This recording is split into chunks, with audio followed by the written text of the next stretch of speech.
Wyrdeer, aka Megablitz, and in today's video, we're going to be looking at Colorless Lugia, the deck that you all thought was dead. However, it's still a pretty good contender in our current format, and I'm super glad that it is. Lugia being the channel's mascot, tied for my favorite Pokemon overall, definitely my favorite legendary Pokemon.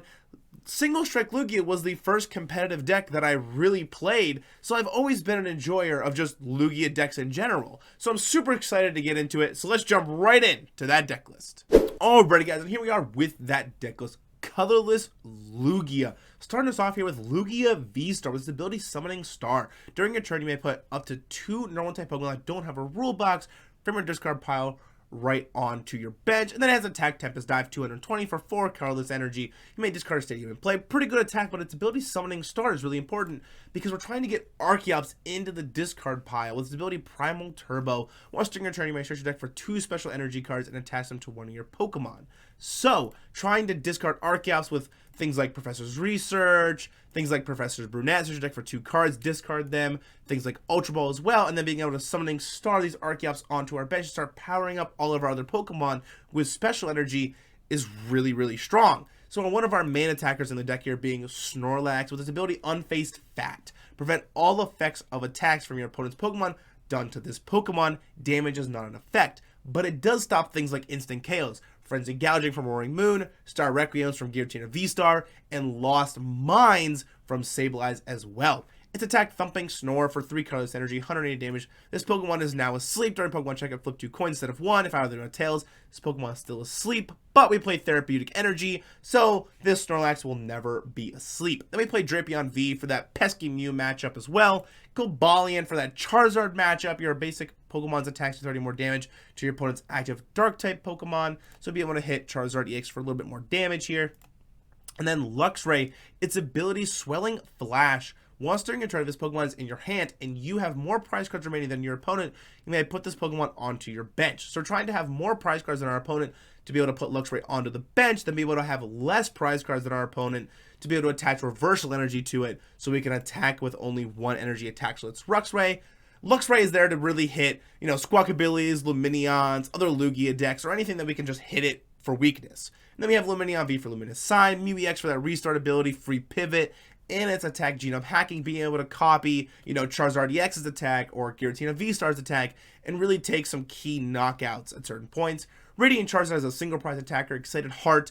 This Pokemon costs 1 less colorless energy for each prize card your opponent has taken. 250 for that Combustion Blast. We play 1 Luminous Energy to be able to just attach it to that Radiant Charizard, hit something for 250. And then Wyrdeer V, its ability Frontier Road. Once during your turn, when this Pokemon moves from your bench to your active spot, you may move any amount of energy from your other Pokemon to it. So we're able to just put this Wyrdeer up in the active spot, slam a bunch of energies onto it, and then take huge KOs with Side Shield Bash 40 times. This attack does 40 damage for each energy attached to this Pokemon. So being able to just move a bunch of energies of Wyrdeer, being able to KO things like Charizards, Guillotine V-STARs, or any really big HP Pokemon can be really strong in this deck. And then all these different energy types. Jet Energy, but it'll move things into the active spot. Double Turbo for giving 2 colorless. Gift Energy, Pokemon gets knocked out by damage from an attack, be able to drop until you have 7. V-Guard Energy, making it so it takes 30 less damage from Pokemon V, so it's really key in like Guillotine V-STAR matchups and things like that. Luminous Energy for the Radiant Charizard, Reversal Energy for the Luxray, and then Therapeutic Energy is in there for the Snorlax. So for the full deck list here, we got 4 Archeops, 3 Lugia V, 3 Lugia V-STAR, 3 Snorlax, 1 Drapion V, 1 Cobalion, 1 Luxray, 1 Lumineon V, 1 Mew EX, 1 Radiant Charizard, 1 Wyrdeer V, 4 Boss's Orders, 3 Professor's Research, 2 Professor Burnet, 2 Iono, 4 Ultra Ball, 4 Capturing Aroma, 2 Nest Ball, 2 Collapsed Stadium, 2 Mesagoza, 4 Jet Energy, 4 Double Turbo Energy, 3 Gift Energy, 1 V-Guard Energy, 1 Luminous Energy, 1 Reversal Energy, and 1 Therapeutic Energy. Alrighty guys, let's jump right in to that gameplay. Alrighty guys, and here we are with that Colorless Lugia gameplay here at our coin flip. We did pick Tails, and unfortunately we don't get it, but Lugia almost always wants to be going first. You want to be able to evolve Lugia V into Lugia V-STAR, and then Summoning Star with 2 Archeops in your discard pile as fast and as efficiently as you possibly can. So this opening hand we got here would have been great had this Therapeutic Energy been something different, being able to Capturing Aroma, even if we hit, heads or tails, doesn't matter. We have 2 Ultra Balls, we discard that Archeops and kind of start rolling from there. But the second hand isn't great. We got Radiant Charizard, Wyrdeer V to pick from. I'm going to put Wyrdeer V up into the active spot. The reason I pick Wyrdeer V is just it's bulkier and it has a lesser retreat cost. But we're going up against Lost Box. Now, Wyrdeer V is a great card into Lost Tina specifically because you're able to get to 280 to KO that Giratina V-Star pretty easily. And we are playing against Lost Tina here. So they're going to be able to bench a Comfey, bench a Giratina, battle VIP pass for Radiant Greninja, another Giratina V, which is exactly what they want to be doing in this matchup too, is getting 2 Giratinas set up as fast as you possibly can will be key for them. So they're going to be able to flower selecting here, be able to Jet Energy up the Giratina V. Now, I think Jet Energying up the Comfey would have been a better choice. However, you can also put yourself in a position where you can just Abyss Seeking the following turn. So we're going to Nest Ball here, grabbing ourselves a Lugia V.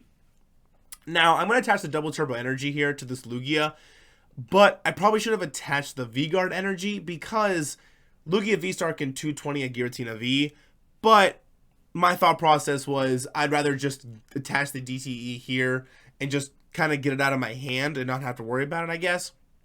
I'm going to play Mesagoza here, get the heads, and I'm going to grab Archeops. I'm going to grab Archeops because I can Ultra Ball away the Drapion and the Archeops to be able to find myself a second Lugia V. And now the reason I grab a second Lugia V here is because if they can KO the Lugia V with a DTE attached to it, I want to have a second one ready to go. So we got that Lugia V-Star in our hand, got Professor Burnet as well, so we'll be able to discard some cards out of our deck, mostly being Archeops, so we can Summoning Star for 2 guaranteed next turn. Now, the thing we are worried about here is Path to the Peak. If the Lost Tina player can play Path to the Peak, we're in a position where we can't Summoning Star. So we need them to not play Path to the Peak here, and that's kind of our big hope on their turn. But they're going to flower selecting a couple times here. They're going to put that Giratina V back up into the active spot so they can Abyss Seeking this turn. Look at the top 4, put 2 in their hand, 2 in the Lost Zone, which usually when a Lost Tina player has to Abyss Seeking, that's usually not the greatest thing in the world. It usually can kind of tell you that their hand isn't great. However, sometimes that's also not true either. I'm going to be able to evolve that Lugia V into Lugia V-Star, flip the Mesagoza, get Tails unfortunately, play the Professor Burnet here, discarding 2 Archeops, be able to Summoning Star for 2 Archeops out of my discard pile directly onto the bench, be able to Primal Turbo 2 energies onto 1 Pokemon, and I'm going to grab myself Double Turbo Energy and Gift Energy and attach it to this Wyrdeer V. And now, the reason I do that is because I know Wyrdeer V is going to be a really good, efficient attacker later on. Okay, sorry, Primal Turbo, these 2 energies to the Lugia V-Star, being Jet and V-Guard Energy, then Double Turbo Energy and Gift Energy to the Wyrdeer V, and then retreat out of the Wyrdeer V by discarding Double Turbo Energy into the Lugia V-Star to be able to do 200 damage here, discarding that Mesagoza. Now, had I not put the DTE on that Lugia V-Star, I would have taken 2 prize cards there. However, we're still pretty far ahead. We don't really care about Path to the Peak if they play it anymore. The only thing is Frontier Road gets shut off, which is kind of unfortunate, but Wyrdeer V is kind of a late game attacker most of the time in this matchup, and we're trying to use it to push forward or push ahead as more of a comeback mechanic. Lugia V-Star being just a consistent good attacker to get some good damage in over and over again with a big bulky body is kind of where we're at here. And having that V-Guard Energy attached makes it so Lost Impact won't do 280 and kill it in one shot, so it's only going to do 250. So no Okos coming from Lost Impact because that V-Guard Energy does save us, and we do only play 1 copy of V-Guard Energy, so keeping track of what special energies you have access to while playing Lugia can be very important. So now for our hand here, we got Boss Zorders and Ultra Ball. We're pretty much just kind of in a position where we're going to try to just boss up something. We could boss up the damage Giratina V if they evolve that into Tina V-Star. We could put a bunch of energies onto Wyrdeer V, retreat out of the Lugia, go into the Wyrdeer, boss up the Giratina V-Star and take a KO that way if we want to. But, like I said, I think saving the Wyrdeer V for the late game is more important.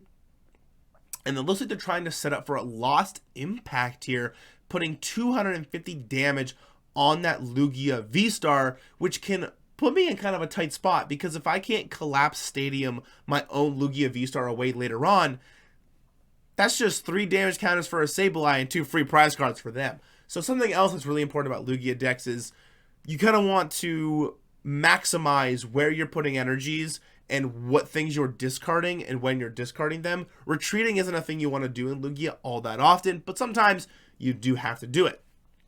So we're going to Lost Impact here for 250, put 2 energies into the Lost Zone here, and I'm like, okay, I can put myself in a position where I could Professor's Research this turn if I really want to, but I discard Boss, which doesn't feel good, so I'm just going to Boss up that Giratina V, Primal Turbo here, and I'm going to put a double Turbo and a Gift Energy onto the Lugia V. And then I'm going to Primal Turbo again, grabbing that Jet Energy and attaching it to the Lugia V. The reason I do that is because I'm in a position where I can find a second Lugia V-STAR next turn, because I have Ultra Ball in my hand and I'm taking 2 prize cards. So we grab Mew EX and a double Turbo Energy. Mew EX is actually a fantastic card for this matchup, being able to Genome Hacking, copying Lost Impact, 280, put 2 of our energies into the Lost Zone. It's kind of insane, and since Lost Impact doesn't say you have to put 2 energies from the Pokemon this card's attached to, it can be anything. So I can just Primal Turbo, put a DT on something random, Genome Hacking, Lost Impact, put the double Turbo Energy,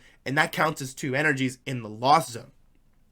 So they're going to be able to put the Comfey up here, Flower Selecting, going to play that Nest Ball, bench themselves a Comfey, and I'm like, okay, we're in a pretty good position. I'm in a position where I can like Ultra Ball, find myself Lumineon to be able to find Boss, to get rid of that Giratina V-STAR with Mew V or Mew EX, and I'm also in a position where Wyrdeer V can do a lot of damage as well, because, well, I can just move all the energies to it if I can get up in the active spot. But they're going to put that Giratina V-STAR up in the active spot, conceal cards here, just turn that Water Energy to draw 2 cards. They got a pretty big hand as well, so they're going to have access to a lot of things. They haven't played a supporter for turn either, so they're in a position where they're pretty much able to still play Chorus, play Boss, you know, play anything really. So they're going to play Boss's Orders, pull up that Lugia V here, being able to get rid of it. So they're going to Star Wrecking that Lugia V, instant KOing it, and that doesn't trigger my Gift Energy, because Gift Energy says it has to die, it has to get KO'd by taking damage, and Star Requiem doesn't do any damage. So we're going to put the Lugia V-STAR back up into the active spot here, bench that Mew EX. We're going to Primal Turbo here, and I'm going to Primal Turbo, grabbing myself a Jet and a Gift Energy, attaching it to the Mew EX. And I'm pretty much in a position where I'm now going to be able to Genome Hacking, copying Lost Impact. So we're going to grab that Therapeutic Energy, attaching it to the Mew EX. And then I'm going to attach the double Turbo Energy to the Wyrdeer V, Professor's Research, get rid of a bunch of stuff here. I'm going to then be able to retreat out of this Lugia into the Mew EX. But I also have Collapsed Stadium in my hand. So I'm actually in a position where if I can get rid of this Lugia V-STAR off of my bench once I retreat it, I eliminate them being able to Sableye it following turns. So we have to retreat out of the Lugia V-STAR first, being able to discard the double Turbo Energy, get into the Mew EX, play the Collapsed Stadium, get rid of the Lugia V-STAR, and I'm like, okay, Genome Hacking, we're going to be able to Lost Impact for 280, put 2 energies into the Lost Zone. Now, I should have actually just let the, not put the Gift Energy into the Lost Zone and put the Jet Energy there instead, but I accidentally misclicked it. You move on, it is what it is. So, they're going to be able to remove that Collapsed Stadium with Path to the Peak, but we don't really care. The only thing it shuts off is Frontier Road, and, well, we're in a position where we're pretty far ahead, and I'm like, okay, you all right? We could just KO Comfeys with, like, Speed Dive and stuff. So they're going to play that Avery. I'm going to discard the Snorlax, because now I've already used my Therapeutic Energy. So now if I have to attack with Snorlax, well, it's going to be asleep every time. So just getting rid of the Snorlax there is the choice you want to make. And I'm just kind of reading Reversal Energy to see what it does, just to make sure I understand all the cards in my hand. And I'm like, okay, I'm now in a position where we're pretty far ahead here. I got Boss's Orders in my hand. I got Lumineon. If I can get rid of this Path, which I do have Collapsed Stadium and Mesagoza to bump it as well. But if I can boss up that Giratina V and put a bunch of energies onto this Wyrdeer, we're good to go. And now this is what is something important about playing Lugia is keeping track of what energies you have access to, very similar to how Lost Box decks do the same thing as well. And I know that with the reversal energy in my hand and the energies left in my deck, I can get to 220 on this Wyrdeer without even needing to remove Path to the Peak. But you can also just remove Path to the Peak, because then I can Frontier Road, putting the Wyrdeer up in the active spot. Jet Energy would move itself to the Wyrdeer as well. So we're going to Primal Turbo, putting the Lumineous and the Jet Energy onto the Wyrdeer, attaching Reversal for turn, and then I'm like, okay, we're going to retreat out of the Wyrdeer V here. It's going to be at 220 damage. Boss up the Giratina V, be able to Psy Shield Bash for 220 damage, taking our last 2 prize cards. Colorless Lugia taking down the best deck in format is absolutely crazy. And it was tons of fun to be able to play this deck once again as just a avid Lugia enjoyer. Alrighty guys, let's jump right in to that outro. Alrighty guys, and that's going to do it here for our Colorless Lugia deck. Absolutely wild being able to pick up the win against the best deck in format. And I'll make sure to put the deck list that I played in this video in the description below, so if you guys want to try it out for yourself, you'll be able to. And if you've been enjoying the content I've been making so far on the channel, don't forget to leave a like, smash that subscribe button. I really would appreciate it. And I'll see you all in the next one. Peace!